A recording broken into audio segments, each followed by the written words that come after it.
Lorenzo Brown, 1823–1900. Journal Volume 1, 1823–1846. Typescript, HBLL, copied in 1960. Diary of Lorenzo Brown. January 1, 1856. Being the commencement of a new year, I thought it a fit time to open a new book.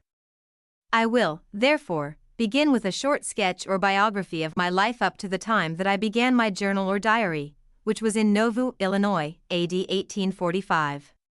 I was born February 2, 1823, Township of Pomfret, Chautauqua County, State of New York. My parents were Benjamin and Sarah Brown. My father was born, Township of Queensbury, Washington County, State of New York, September 30, 1794, and was the son of Asa, who was the son of Asa. Asa Brown, Jr., was the father of 12 children, 6 sons, and as many daughters. Their names were as follows and according to age: Anna, John, Daniel, Deborah, Eleanor, Mariba, Asa, Robert, Felix, Polly, Benjamin, and Sally. Sarah, my mother, was born April 20, 1795, town of Granby, Hartford County, State of Connecticut. She was the eldest daughter of Henry and Sarah Mumford, whose family were 5 sons and 3 daughters, viz. Walter, Sarah, Henry, Sophia, Hannah, Edward, Manly, and Charles.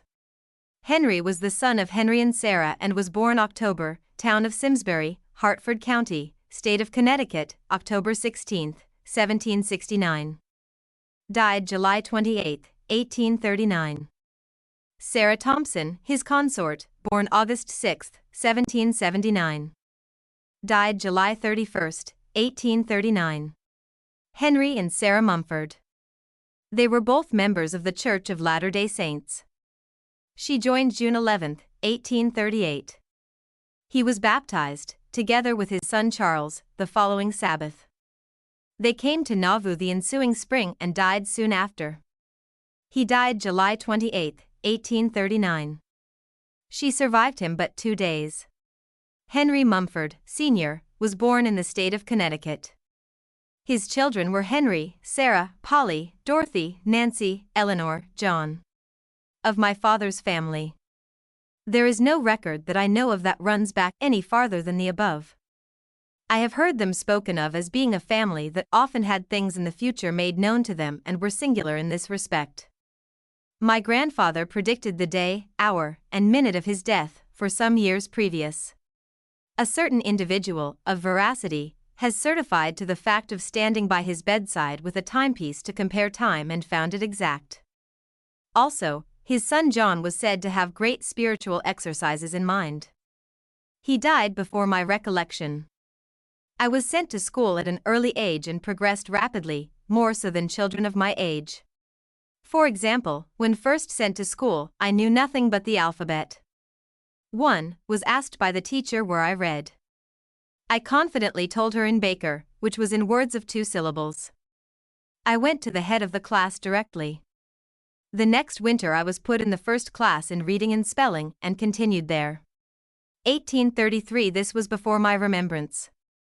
The summer of 1833, I attended the academy in the village of Fredonia, 2 miles from home. I had, previous to this, been as far as vulgar fractions in arithmetic and nearly through them, had a pretty good knowledge of geography and writing. Whilst here I had the privilege of books from the library of the institution and improved a natural taste for reading by acquiring a 1834 better knowledge of history. The winter of 1833 and 1834, I attended district school. It was sometime during this winter that I, for the first time, heard from Elder Edmund Fisher a sermon on Mormonism, so called. After preaching, his father, an elderly man, spoke in tongues. The next summer I worked at home on the farm driving team, haying, harvesting, etc., etc.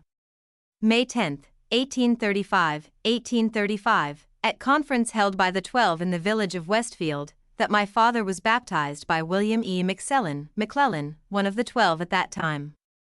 I need not, nor can I, describe the peculiar grief and mortification which was thus drawn upon the head of our family, being as it were isolated and friendless, deserted by many that had been considered friends and subject frequently not only to contempt and scorn, but to insult mingled with abuse. July shortly after, He was ordained an elder and began preaching in that immediate vicinity where his labors were blessed. This summer I attended the academy, the next winter the district school. 1837. In the spring, 1837, we were visited by Presidents Joseph Smith and Sidney Rigdon, who on account of persecutions heaped upon them, after staying 3 days and nights in the woods concealed, had finally left Kirtland for a season and were directed to our house. They stayed with us for a few days. I became acquainted with them, but more particularly with the prophet Joseph, who was peculiarly adapted to the acquaintance of great and small. My sister Cordelia was married Wednesday, 1837, to Robert Melvin Brown. 1838. He was the son of Felix Brown and my father's nephew. January 21, 1838. Mr. R. M. Brown united with the church at Kirtland, Ohio, and the May 13th, following, my sister also was confirmed a member. During the summer of 1838, I was at the academy and during the winter at the district school. June 17, my mother, grandmother and 2 aunts were baptized. Aunts Hannah and Clarissa were the wives of Edward and Charles N. Mumford. The Sabbath following, June 24, Grandfather Mumford and Uncle Charles and also Mrs. Hannah Crosby and her son Jesse W., and July 15, Obed Crosby on the 22. Edward Thompson Mumford, November 18, Charles Norwood Mumford and Robert Melvin Brown were ordained elders. During this summer and the ensuing winter, the meetings of the saints were held in our house nearly every week. I seldom attended them but was firmly convinced of the truth, and when I could resist its impressions no longer, I went forward with my cousin Henry in baptism, December 2, 1838. We were baptized by Elder Robert M. Brown, my brother-in-law and his brother. December 16, Miss Frances Crosby was added to our number. This was a very severe, cold and stormy day and showed some fortitude on her part. There were many more added to our number before this and after, but I have not time nor room to write a history of our branch, but have noticed a few names with whom I had previously and have subsequently formed intimate associations. January 17, 1839. Brother Obed Crosby was ordained to the office of priest and myself as teacher, both offices pertaining to the lesser or Aaronic priesthood. Tuesday, January 22, R. M. Brown and Elder Henry Moore started for Tonavanta for the purpose of preaching to that tribe of Indians. 1839. On the 29th of the same month they returned, bringing with them one of the tribe, William Clute. He was baptized the 31st and on the 4th of February, was ordained an elder and shortly after returned home with instructions to preach to his tribe. He has not been since heard of. Our meetings were good. We were blessed spiritually with the gift of tongues, through which, and the interpretation, we learned many things. There were several hymns given, one of which was given through myself and interpreted by Sister Esther Crowley, who had the gift the most perfect of any person I ever knew. These lines I cannot withhold the impulse to subjoin as I then thought and still think them good. They were given several times until they were committed to memory. Come every saint and hearken now, did ye not make a solemn vow, when the Saviour's name ye took on you, with all your sins to bid adieu, in the eyes of all who did you see, your covenant was to follow me, through vile report as well as good, to live by faith and every word, think on the covenant ye did your secret prayers do not forsake. For when my saints neglect to pray, their faith grows weaker every day, advantage Satan then will take, and saints their covenant soon will break. Hear what neglect will bring saint to, 'twill bring them down to pain and woe. If the mysteries of heaven they've known, alas forever they're undone, a lake of fire compared to, there they must dwell in pain and woe. April 21 started on our westward journey to gather with the saints, but where to go we hardly knew as this winter passed, the brethren were expelled from Missouri, and there was now no particular location.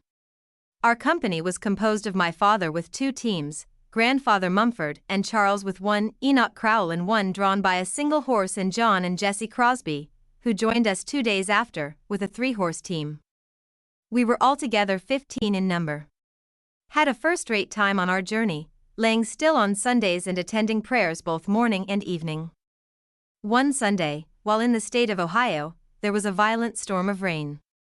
The next morning we had gone but a little way when we were stopped by a stream swollen high by the rain.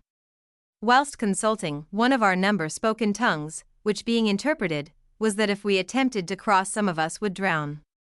This we afterward proved true. We stayed there all day. The brethren killed game, the sisters cooked. A pile of rails hard by made a very good table, and we had an excellent dinner. Each one contributing something. 'Twas a fine family and was enjoyed by all present. June 6, Novu arrived in Commerce, Hancock County, June 6, having been on the road 6 weeks and 3 days. This was the place of gathering and our destination. We found here the presidency of the church.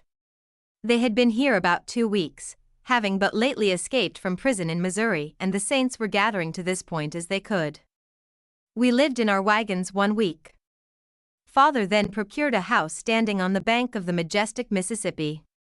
While living in our wagons, planted about 10 acres of corn on new, sandy land which grew without cultivation. Finished planting June 20th. The saints, this season, were afflicted a great deal with sickness occasioned by their previous hardships and exposures through which they had passed in Missouri. July 1839, people living in wagons and tents before they could build a log house would be taken sick and perhaps shake 2 or 3 months with ague or burn with fever. Some died, among whom was Sister Crosby, who came in with our company and was highly respected, dearly beloved and sincerely mourned by all her acquaintance. After an illness of about 1 week, she departed this life July 8, 1839, being the first one of the saints that laid her down her body in Nauvoo, then called Commerce. Our family were taken down with ague, mother first, then Melvin, then Cordelia. 12 I was taken with ague and had a hearty shake. 13 Cordelia's child born, a son named Enos. 21 her child died, its father, mother, and all hands, being sick. It was buried by friends. About the 15th of last month, grandfather, Uncle Charles, Enoch Crowell, and their families started off east, being quite homesick. They stopped in La Harpe, a small town 25 miles east. They lived but a short time after. 28 grandfather died after an illness of about 2 weeks. He had, a short time before his death, a view of his place of rest and told it to his friends. 30 grandmother Mumford died, after a short illness. Both died in La Harpe, 25 miles away. September 9th brother Obed Crosby died. Within 3 months, 4 of the best members of the Pomfret branch have died and most of the others have suffered much from sickness and poverty. He died at La Harpe. December 12th. Father removed about 1.5 miles from the river where he had purchased a house with 16 or 18 acres of land, of Mr. Hiram Kimball, on the road to Carthage, the county seat. February 12, 1840 my sister died after a lingering of 6 months or more. There were none but father to follow her remains to the grave, but neighbors were kind. May God bless them. Her husband left last July for Quincy and from there started back to New York State with his brother-in-law Wood and family. He was sick when he left here, and his sickness followed him and he died on the road, but when or where I regret that I do not know. May 1st about this time I quit shaking, having been sick for 10 consecutive months, had the diarrhea with me all this time. I do not recollect having a good night's sleep during the time. From this time I recovered rapidly, but felt effects of my sickness for a year or more. During the summer of 1840 I worked at farming on some land belonging to Casto. January 17, 1841 coming across the prairie from Bear Creek, with a load of lumber, I froze my feet so badly that I could not walk for 6 weeks. This was the coldest day I ever experienced. Facing a northwest wind so keen that my eyes would freeze together but for rubbing. April directly after the April conference, father left home on a mission to the eastern part of New York and Vermont. I worked a good part of the time this summer at La Harpe where I sowed 5 acres of oats and planted 15 acres of corn. Besides this, I had about 10 acres of corn at home. This all had to be plowed 4 times after planting, which kept me pretty tolerably busy. July in this month father's horses, which I drove and which were our main dependents, were killed by lightning while standing in the stable. 1842 at the April conference President Joseph Smith requested all young men to come forward and be ordained elders. I went forward. This season we raised some corn, but the greater portion of our time was employed in building a house 16 by 25 feet and 2 stories high and frame with good cellar under the whole. July 31, 1843. Father started on a mission to Nova Scotia accompanied by Elder Jess W. Crosby, but preached and baptized a number in Jefferson County, New York. March 24, 1844. Nauvoo. This day I was married to Miss Frances Crosby, whom I have noticed on a foregoing page as belonging to our branch of the church in New York. She came to this place in our company in 1838. Her mother, previous to her last sickness, made a request of my mother that she, Frances, might have a home in our house, and has most of the time since lived in our family. We were married by President Joseph Smith for time and eternity, a thing, then, uncommon, on Sunday morning before meeting, and started across the prairie to La Harpe to Uncle Edward T. Mumford's. He married my wife's sister Hannah, and they had both taken very active measures in opposing our union. We did not tell them what had transpired, but at bedtime I asked Mrs. M. Mumford where we should sleep. She looked at me for an instant to see if I was serious, then replied, "In that bed," thinking I was in joke. We bundled off, they staring in perfect amazement and apparent confusion, not being invited to the wedding. They were badly plagued. This was one method I had taken for revenge. My wife was the daughter of Joshua and Hannah Crosby, was born in the province of Nova Scotia, October 31, 1817, being 5 years my senior. Their family were Hannah Eliza, John, Obed, Francis, and Jesse. They emigrated from their native land, 1823, to Chautauqua County. Their family joined the church with the exception of the father. He, at the time of their emigration to Nauvoo, remained on his old place and married again subsequent to the mother's death. June 27, Joseph and Hiram shot in Carthage jail. This was truly a gloomy time for all saints. The history of these times has so often been described by abler pens than mine, that I leave the task by saying that for most of the time this summer I was under arms doing military duty, liable and expecting to be called on any day to repel an invasion from the mob who had assembled at Carthage in large numbers. July harvested my wheat, which was on ground rented of Mr. Ezra Chase. It was very heavy, but, owing to the heavy rains all summer, there was not so good a yield as was expected. During the fall and shortly after harvest, there were a great many buildings burned in the southern part of the county, belonging to the Brethren on Bear Creek and Morley settlements. I went on 1 or 2 expeditions to repel the burners. To go through a thickly settled portion of country and see where had stood houses, barns, and stacks, but now burned to the ground and some of them still smoking, was sufficient to make one's heart ache, except it were of stone. Such were some of the tragedies enacted amongst a nation claiming to have attained to the height of civilization. I was not surprised nor grieved to hear that the mob had said that we must, as a people, leave the ensuing spring, as soon as grass grew and water runs, and that the authorities of our church had assented to these proposals.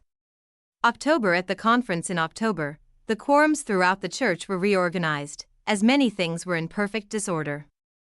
Many were ordained to the different quorums.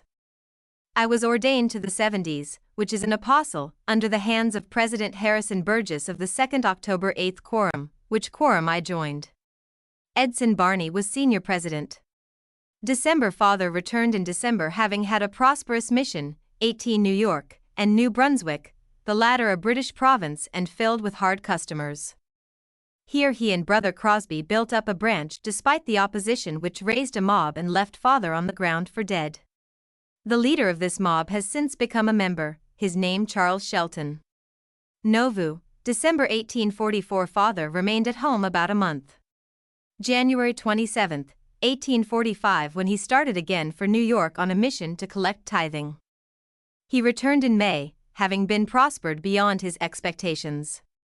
The past winter, I think in January, business called me about 100 miles north. Understanding that William E.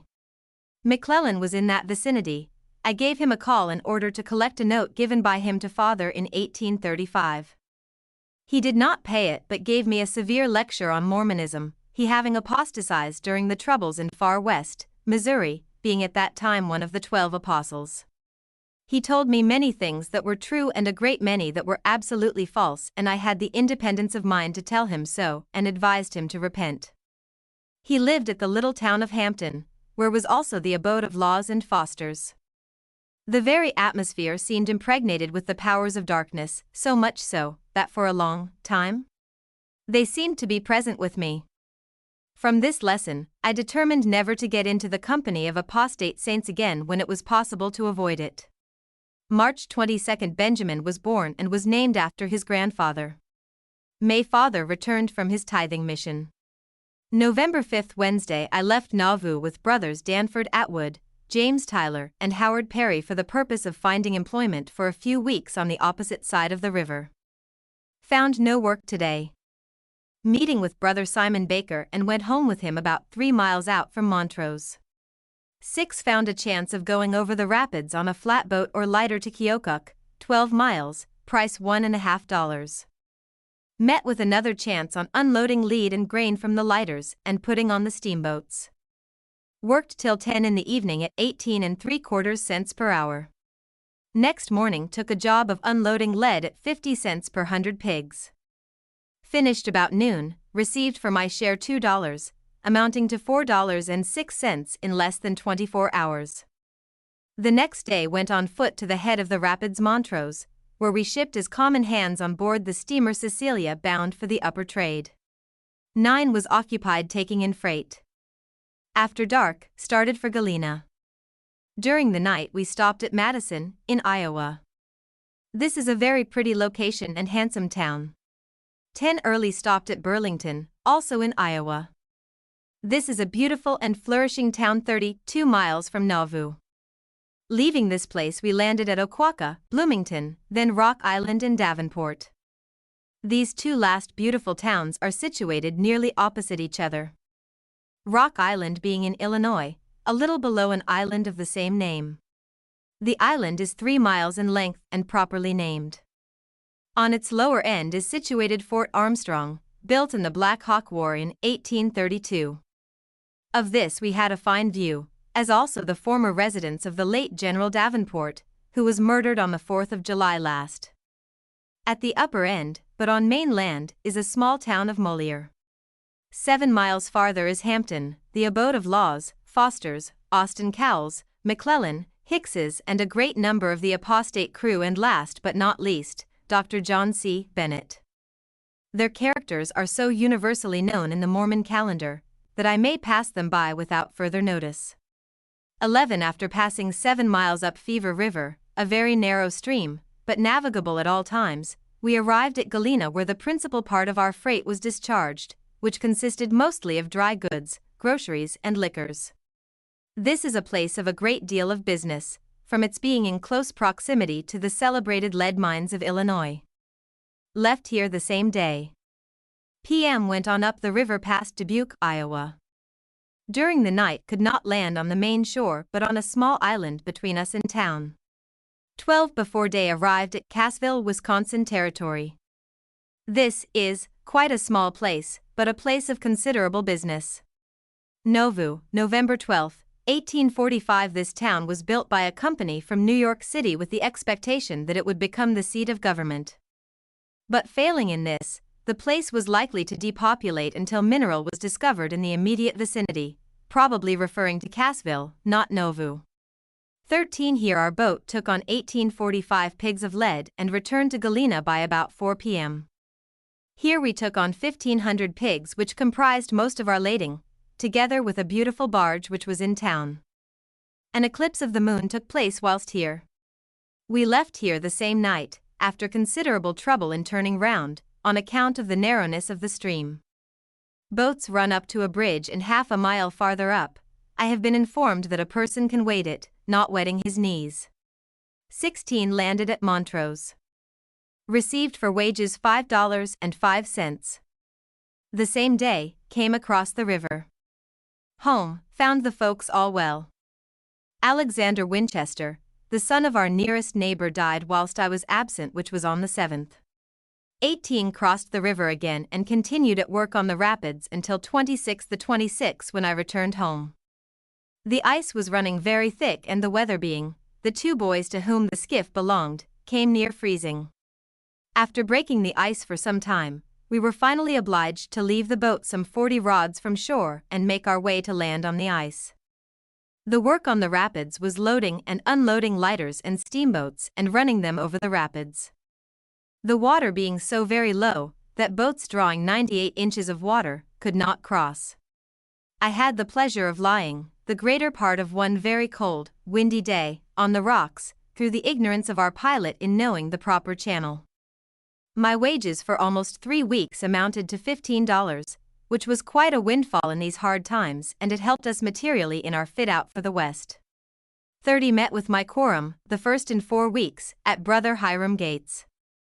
We had a good meeting and received good instructions. December 23, a state's warrant having been issued for the arrest of President Brigham Young, an officer with a posse of 8 men came into town. The president was in the temple at the time, whither they went in search. They sent up word for him to come out. He, having heard of their coming, was at the time, was in a room by himself and praying God to deliver him. On receiving the summons, he went into the big room where, as if by accident, he met Brother William Miller and asked him to take his cap and cloak and go out to the officer.